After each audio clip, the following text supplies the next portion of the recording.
اپنے آپ سے اپنی زندگی سے آپ پیار کریں۔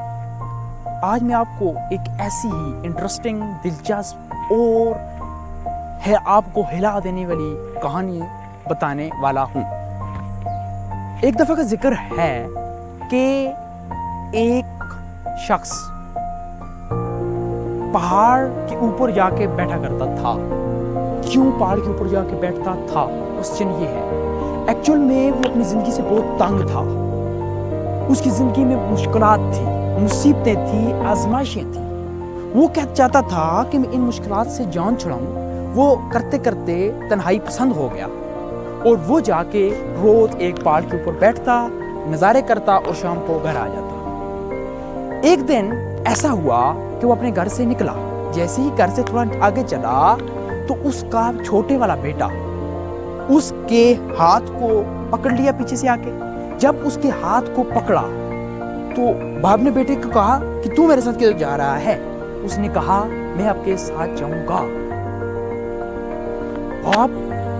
باپ نے کہا تجھے میں کہاں لے کر جاؤں گا، اتنا مشکل راستہ ہے، میں خود بمشکل سے چل کے وہاں پر پہنچتا ہوں۔ بیٹے نے باپ کی کپڑے پکڑ لیے اور کہا میں نے ضرور جانا ہے، جاؤں گا۔ اقرار کرنے پر باپ نے بیٹے کو ساتھ لیا اور پہاڑ کی طرف چل دیے۔ چلتے چلتے چلتے اب جیسے ہی وہ پہاڑ کے قریب پہنچنے والے تھے تو راستہ کافی دشوار تھا، مشکل راستہ تھا۔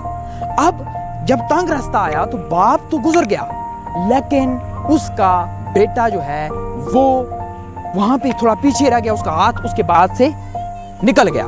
اب اس کا بیٹا پیچھے ہو گیا، پیچھے رہ گیا۔ اب کیا ہوا، اس کا جو پاؤں ہے وہ ایک پتھر کے ساتھ لگا اور اس نے آواز نکالی، اس کو درد ہوا، پین ہوا، تکلیف ہوئی۔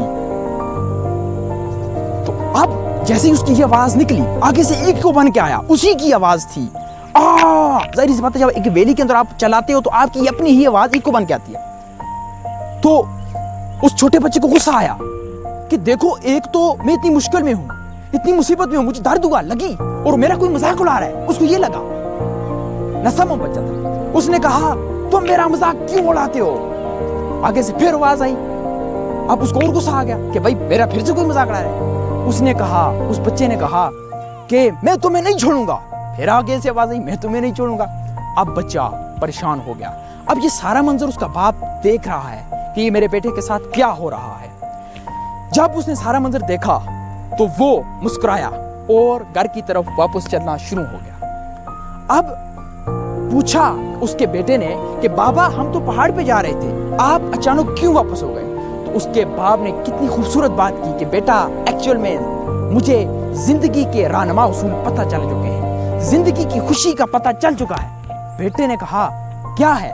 بیٹے نے آگے باپ سے پوچھا تو باپ نے مسکراتے ہوئے کہا کہ ایکچول میں بیٹا میں دیکھ رہا تھا جب تم بہت زیادہ بول رہے تھے کہ مجھے درد ہے، تکلیف ہے، تو آگے سے وہی آواز ریفلیکٹ ہو کے آ رہی تھی اور اس کی وجہ سے تمہیں غصہ آ رہا تھا، چڑچڑاپن آ رہا تھا۔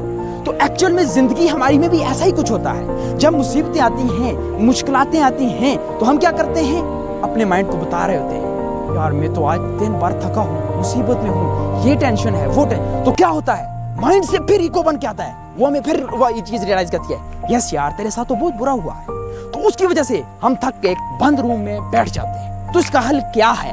اس کا حل یہ ہے کہ جب بھی کوئی ایسی مشکل بات آئے تو اس کا آپ ڈنڈورا نہ پیٹیں، آواز نہ نکالیں، کہنے کی بات کی اس کو مائنڈ کی طرف لے کرنا چاہیے، بار بار نہ سوچیں کہ تو اس کے باپ نے بتایا کہ ایکچول میں خوشی غمی کا تعلق ہم تک ہی ہوتا ہے۔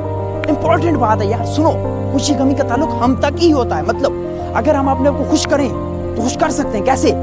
اگر کچھ اپسیٹ آ گیا، اپسیٹ ڈاؤن چلتے ہیں لائف میں، ان کو دماغ سے نکال دو، ان کو بار بار سوچو نہیں۔ جب آپ سوچتے ہو تو ایکو بن کے آتا ہے، بار بار آپ کو تنگ کرتا ہے، سوچنے پہ مجبور کرتا ہے۔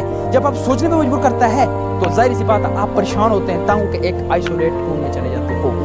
ایکچول میں اب لاسٹ میں پوری بات کو ایک کوٹ میں کر کے جزو چاہوں گا کہ love the life you live, love the life you live, live the life you love.